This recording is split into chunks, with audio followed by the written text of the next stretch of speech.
今回は現在放送中のオリジナルアニメ、全集についての考察動画となります。まずは、今回語りたい内容にも直結する物語の簡単なあらすじをまとめたので、ご覧ください。主人公は新進気鋭のアニメ監督、広瀬夏子。アニメーターとして天才的な能力を発揮する夏子は、若くして監督デビューし、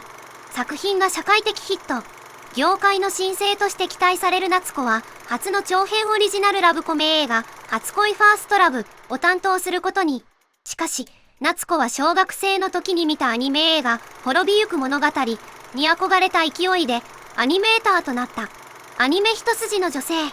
恋愛どころか初恋の経験もなく、ラブコメ作品の絵コンテが一向に進まず、制作が行き詰まり、スタッフとも衝突が絶えない状態。そんなある時、社長が差し入れした消費期限切れのハマグリ弁当を食べた夏子は、本当。そして目を覚ました夏子がいたのは、映画、滅びゆく物語の世界だった。滅びゆく物語は、主人公の勇者ルークたちが国を攻める謎の怪物ボイドと戦うアニメなのだが、続いていく激闘の中で、ルークは大切な仲間を失い、最後には絶望する。明らかなバッドエンドで幕を閉じる上に、観客からは難解であると評され、興行的には大失敗であるものの、一部のマニアからは評価されている。そんな位置づけの作品なのだが、夏子は死ぬほど鑑賞した映画の知識、そして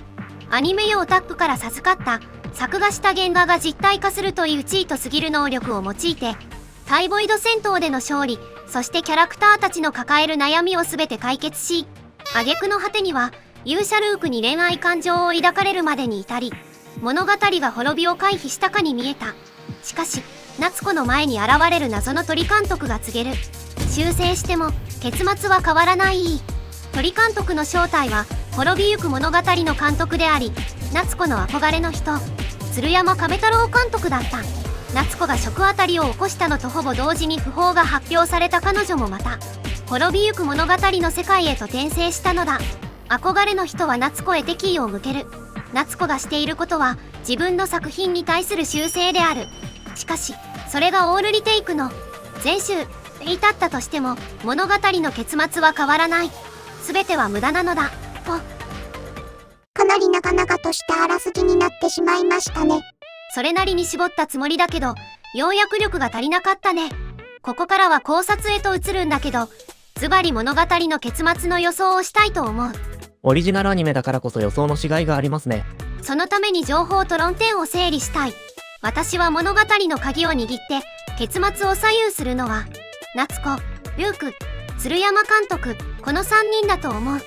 ここからは勇者ナインソルジャーとボイドの戦いは夏子と鶴山監督の代理戦争という様相を呈すると思う。つまり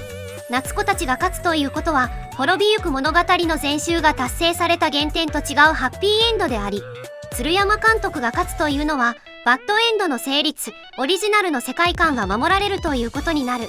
ざっくり言うとこうなるんですけど、滅びゆく物語をバッドエンドと断定していいのかもちょっと疑問ではありますとね。私たちは夏子の視点を通してでしか滅びゆく物語に触れられないから、想像で語るしかない上に、難解な作品ということは観客が読み取るメッセージや解釈も多様であると考えた方がいいかもしれないし、鶴山監督に言わせればルークにとっての悲劇にも意味はあるんだと思うし、それを踏まえた上で最初のトピック、優れた作品とは何かという定義の問題。名作、良作、大作、力作、本作、打作、作品を評価する言葉は様々ある。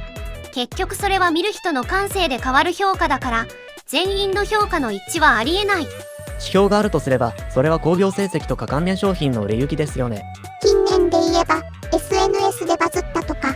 結局可視化された数字が唯一の評価軸とされて、その作品をラベリングしてしまう。その評価にしたって後年になってから時代が早すぎたと言われて再評価されることもあれば、作り手の込めた思いとは全く別の解釈がされてしまうこともある。滅びゆく物語は興行的には大爆死で、夏子に言わせると劇中の描写だけではわからなかった設定も多数存在していて、夏子が当事者としてあの世界にいるからようやくわかる真実も多数あった。言ってみればわかりづらい映画で、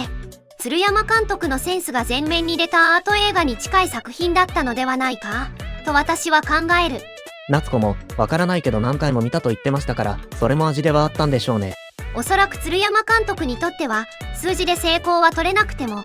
自分の作りたいように作れたから満足してるってことだと思うんだよね。しかし、見やすさで考えると夏子が介入してからのルートが勝る気がします。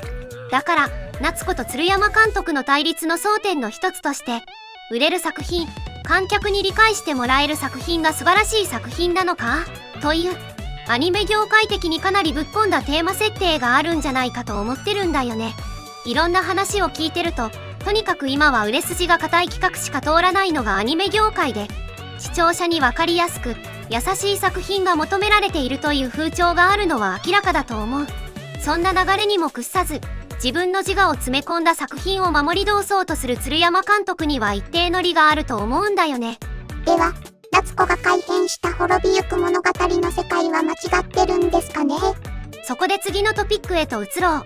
夏子の全集は罪なのかという問題。劇中でも説明されているけど、全集とはアニメ業界の用語でオールリテイク、全集成を意味する。つまり、やり直しですって。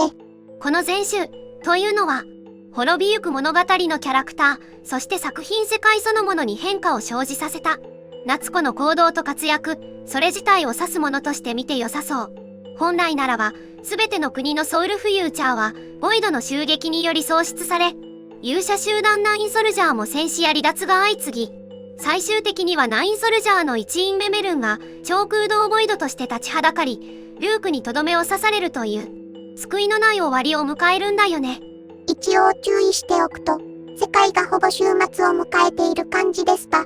ルーク自身の生死はまだ言及されてないんですとね。どちらにしろ、主人公のルークが絶望を重ねていくくらい物語だと想像するに難くない。だけど、夏子の介入、鶴山監督が言うところの修正により物語は大きく変わってしまった。ルークの大親友であるユニオの戦死を回避したことに始まり、ルークの恋人となるはずのデスティニーを自立させた結果、心身ともにたくましいムキムキなお姉さんとなり、恋愛と死亡ルート療法が潰され、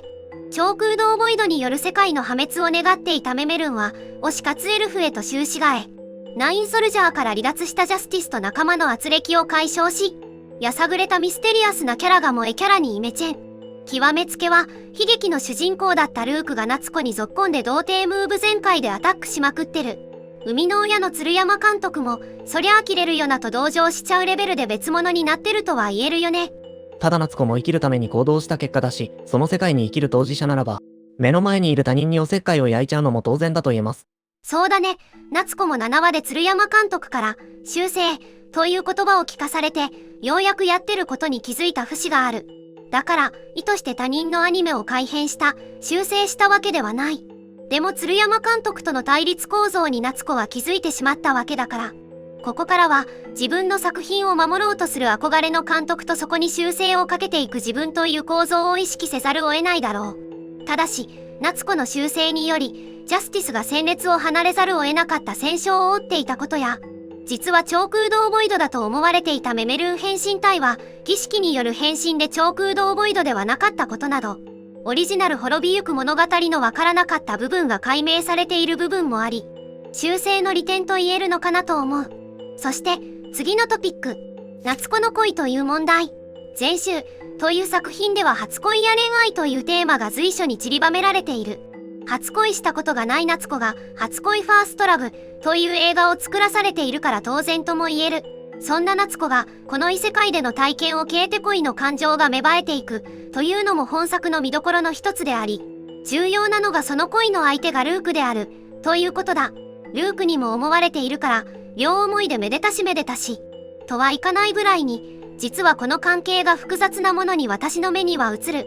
先に夏子は初恋を知らないと言ったが、正しくは実在する人間相手に恋をしたことがないであって、夏子の過去の回想を見る限りアニメキャラクターとしてのルークに恋をしていると言ってもいいだろう。しかし相手はあくまでも二次元の存在であること、夏子のアニメに対する同型や巨匠のアニメ監督になりたいという夢が重なったことで、初恋トゥンクを自覚するまでには至らなかった。しかし、異世界転生し実在の人物としてルークと向き合ったことで、ようやく夏子はルークに恋したことを自覚したんだと思う。人間としても大きく成長できた、ということではないでしょうか。しかし、これも物語の生みの親である鶴山監督から見たら全く違う状況が見えてくる。可憐な乙女だったデスティニーがたくましい女となり、本来結ばれるはずだったルークとの連仲にはならず、夏子への恋心で暴走するルークに仲間たちは呆れる始末。この状況は夏子の夢小説家とも言えなくもない。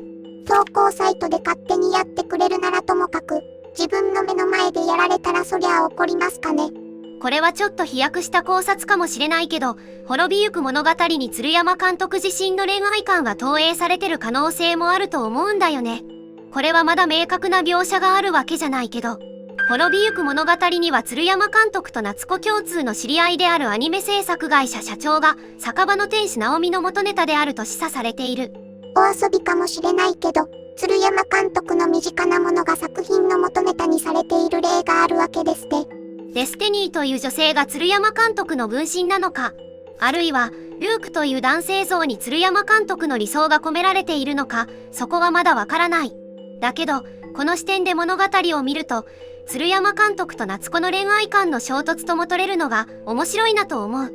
ここまで語ったテーマは3つ。素晴らしい作品の定義、他人のアニメの修正、夏子の初恋。これらを踏まえた上で前週の結末を予想する。ズバリ、夏子の死によりルークは深い悲しみに突き落とされ、滅びゆく物語はバッドエンドを迎える。鶴山監督が求めていた物語が完遂されるということ。だが、夏子は再び元の世界へと帰還し、今度は仲間たちと力を合わせ、初恋ファーストラブを完成させ、その内容は、夏子を愛したルークを元にした男性キャラと夏子自身を元にした女性キャラが恋をするというもの。しかし、あまりにも監督個人の私小説的内容で難解となった映画は興行的に失敗。多分会社が潰れない程度の失敗。輝かしい経歴につまずきの記録を残してしまった夏子ではあるが、異世界の冒険と自分をアニメで表現しきったことに満足し、また仲間たちと新たなアニメを作るのであった。こういう感じのラストになるんじゃないかな、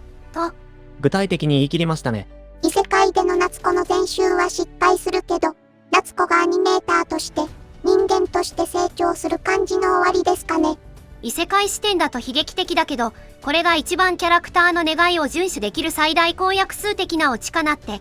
鶴山監督にしてみれば、自分の作った滅びゆく物語として完結できるし、この過程で夏子は憧れの鶴山監督が作品に込めたものを理解して尊重し、自分は自分のオリジナルアニメでの表現、使用と前向きに捉える方向に行くんじゃないかなって。鶴山監督だって夏子の才能を認めるという展開もあり得るし。でもルークにとっては悲劇ですよね。それってどのルークの話をするのかって問題でもあると思うんだよね。便宜上オリジナルの悲劇の主人公を鶴山ルーク、夏子の修正の影響を受けた方を夏子ルークと呼称するけど、鶴山監督が結末は変わらないと言っていたのは、メロメロになり原型を止めていない夏子ルークでも、デスティニーやユニオのような形で愛するものを失い絶望すれば、最終的には鶴山ルークとなり、帳尻が合わせられる。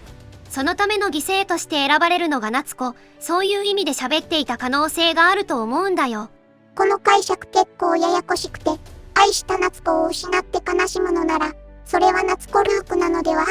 て見方もありえそうですけど。私の拙い考察で伝わりきらないかもしれないので、それは本当に申し訳ないと思うんだけど、夏子がこの世界でルークと結ばれないことを受け入れるという可能性も全然あるんだよね。相手が二次元上の存在だと分かってるわけだし。失恋を自覚して成長するということもあり得るんですよね。ルークとの恋仲がどうなるかは分からないけど、やはり現世への帰還はマストだと思うし、この初恋が制作中の映画へと反映されるだろうと思うから、いわゆる夏子ルークは滅びゆく物語の中では鶴山ルークと入れ替わる形で消滅してしまうんだけど、夏子の初恋ファーストラブの世界で夏子のオリジナルキャラとして転生する、そういう形になったらすごく綺麗だと思うんだよね。一つの作品世界に複数の解釈は共存し得ない。だけど作家一人一人が自分の世界を持ち表現することは誰にも侵されない自由。そんなクリエイター参加の物語になるんじゃないかって予想してるんだよ。